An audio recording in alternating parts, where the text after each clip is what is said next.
Hello everyone, आज हम जो बात करेंगे, लास्ट लेक्चर में हमने वैलेंस बॉन्ड थ्योरी कंप्लीट की थी। आज अगर हम बात करेंगे, हम बॉन्ड कैरेक्टरिस्टिक्स के बारे में बात करेंगे। मींस हम बात करेंगे बॉन्ड लेंथ। ठीक है, बॉन्ड लेंथ का एटम्स मॉलिक्यूल्स पे क्या इफेक्ट पड़ता है, बॉन्ड एनर्जी क्या होती है, बॉन्ड एंगल क्या होता है और बॉन्ड ऑर्डर क्या होता है। मतलब हम बॉन्ड पैरामीटर्स में हम क्या क्या डिस्कस करेंगे। बॉन्ड लेंथ के बारे में हम डिस्कस करेंगे, बॉन्ड लेंथ और बॉन्ड एनर्जी या bond dissociation energy, bond length, bond energy और क्या बोला मैंने, बॉन्ड एंगल,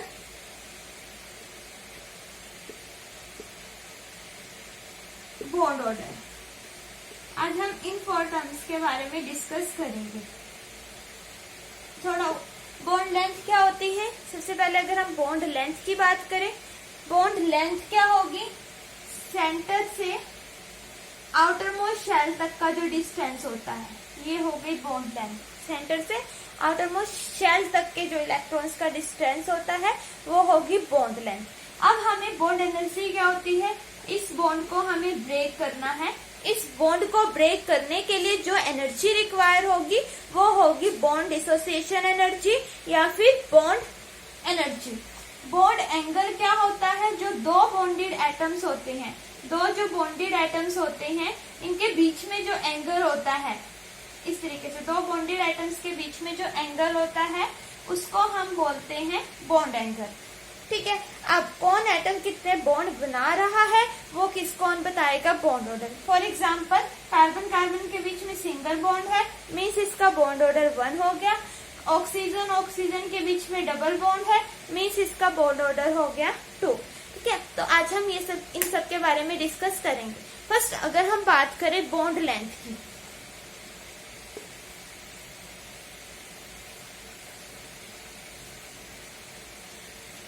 अब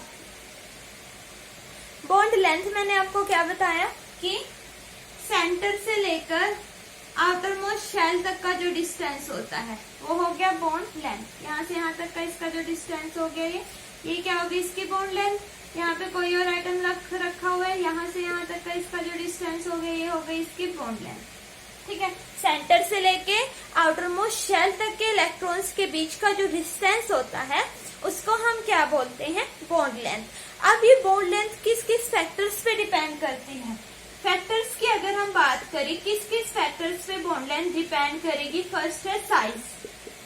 साइज देखो, डाउन द अगर हम बात करें, हमारे पास 4 कंपाउंड HF, HCl,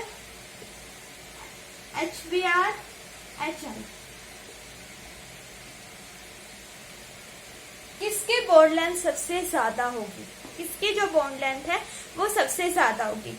अब हम क्या, मैंने आपको क्या बताया, जितना ज्यादा डिस्टेंस होगा उसकी बॉन्ड लेंथ उतनी ही ज्यादा होगी। ठीक है, यहाँ पे इलेक्ट्रॉन डाउन द ग्रुप हम जाते हैं, नंबर ऑफ शेल्स क्या हो रही है, इंक्रीज, शेल्स क्या होंगे, इंक्रीज, और डिस्टेंस है जो न्यूक्लियस से लेकर आउटर मोस्ट शेल तक का,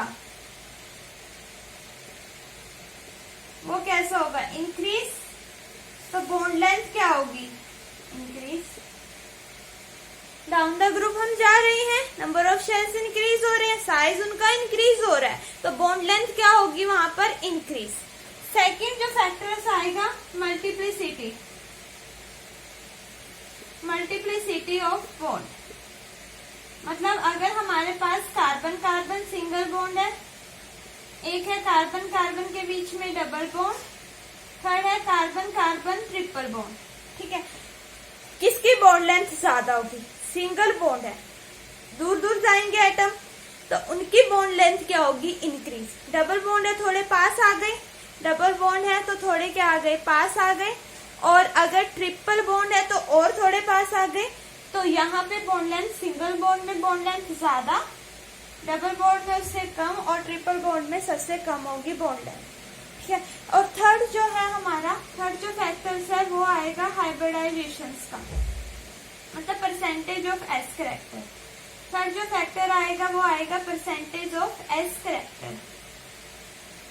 तीन टाइप्स की हमारे पास हाइब्रिडाइजेशन है, बताऊंगी हाइब्रिडाइजेशन भी क्या होती है। तीन टाइप्स की हाइब्रिडाइजेशन है, sp3, sp2, s3। Percentage of S character, मान लो ये 100% बॉन्ड बना रहे हैं तो 50% एस हो गया और 50% ही क्या हो गया पी। यहाँ पे 50% तो नहीं रहा एस, 33.3% रह गया एस और 75% हो गया पी, और यहाँ पर एस कितना रह गया, बिल्कुल ही 25%।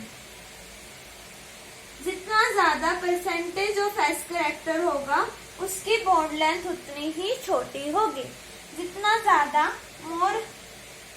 ज्यादा एस करेक्टर होगा उतनी ही उसकी जो बॉन्ड लेंथ है वो कम होगी। तो किसकी बॉन्ड लेंथ कम होगी, sp की बॉन्ड लेंथ कम होगी। सबसे ज्यादा बॉन्ड लेंथ किसकी होगी, sp3 की। ये था बॉन्ड लेंथ के बारे में। क्या बोला, डिस्टेंस जो सेंटर से लेके आउटर मोस्ट शेल तक के बीच का डिस्टेंस होता है उसको हम बोलते हैं बॉन्ड लेंथ। ठीक है, अब बॉन्ड लेंथ किस किस फैक्टर्स पे डिपेंड करेगी। तो फर्स्ट मैंने आपको बताया साइज।